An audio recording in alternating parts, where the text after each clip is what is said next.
Pernah nggak sih kamu merasa terjebak dalam rasa cemas dan bertanya-tanya, ini bisa selesai nggak sih? Nah, hari ini kita akan coba bedah peta jalan untuk pulih dari gangguan cemas yang kita rangkum dari pengalaman praktis lebih dari 15 tahun oleh psikiater Dr. Andri Psikosomatik. Yuk kita mulai? Oke, kita mulai dari satu angka yang jujur aja cukup bikin kaget.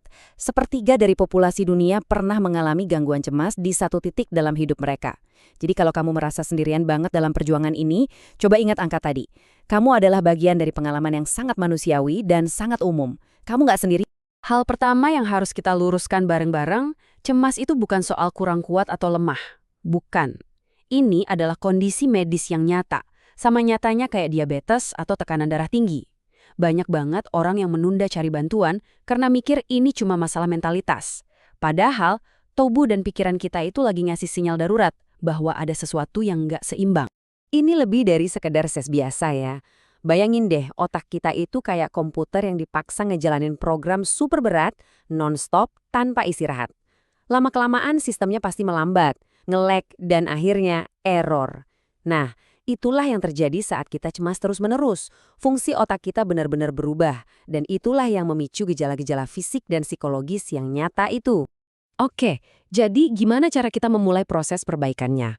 Seringkali fase pertama itu melibatkan pengobatan. Tujuannya satu, menstabilkan otak. Tapi, disinilah peran obat sering banget disalahpahami. Banyak orang berharap obat itu kayak pil ajaib yang sekali minum langsung menyelesaikan semua masalah sampai ke akarnya. Kenyataannya, peran obat itu lebih mirip kayak tombol reset di komputer yang lagi ngehang. Tujuannya bukan untuk menyembuhkan secara permanen, tapi untuk menenangkan sistem yang lagi kacau balau, biar kita punya ruang bernapas untuk melakukan pekerjaan yang lebih dalam. Dan kalau misalnya obat pertama nggak langsung cocok, itu wajar banget loh, jangan panik. Anggap aja kayak lagi nyari kacamata yang pas, kadang perlu beberapa kali coba dan penyesuaian sampai benar-benar nyaman. Kuncinya adalah terus terang dan berkomunikasi sama dokter kamu biar bisa ketemu racikan yang paling pas. Oke, otak sudah lebih tenang, sistem udah di-reset. Terus apa? Nah, disinilah pekerjaan yang sesungguhnya baru dimulai. Fokus kita sekarang bergeser. Bukan lagi soal gimana cara memadamkan api yang lagi berkobar, tapi tentang gimana membangun sistem pencegahan kebakaran yang canggih biar apinya nggak gampang muncul lagi. Jadi kalau kita sederhanain, prosesnya ada dua langkah besar. Langkah pertama, kita pakai pengobatan untuk menstabilkan kapal kita yang lagi dihantam badai. Langkah kedua, dan ini yang paling penting, kita belajar jadi kapten yang andal untuk menavigasi lautan di masa depan.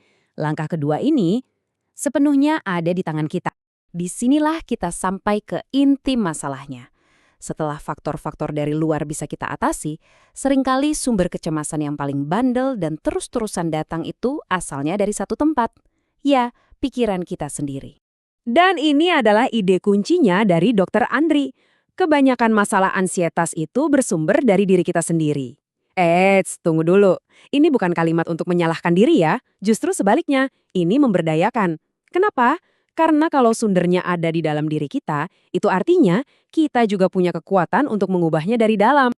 Jadi, apa sih maksudnya sumber dari diri sendiri itu? Coba kita cek bareng-bareng. Apakah kamu sering merasa harus selalu benar dalam argumen? Atau nggak sabaran kalau sesuatu nggak berjalan sesuai rencana?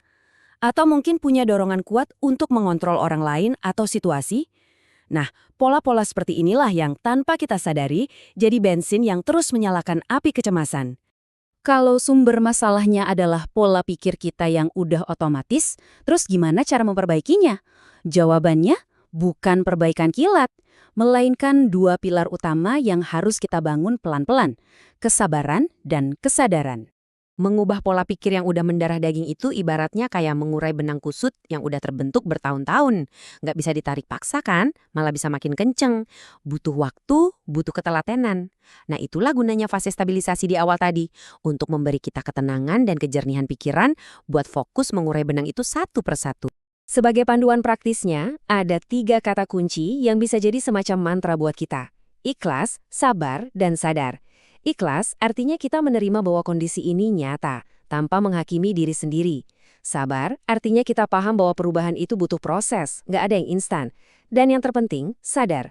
Kita mulai secara aktif memperhatikan dan mengenali pikiran-pikiran serta pemicu internal kita.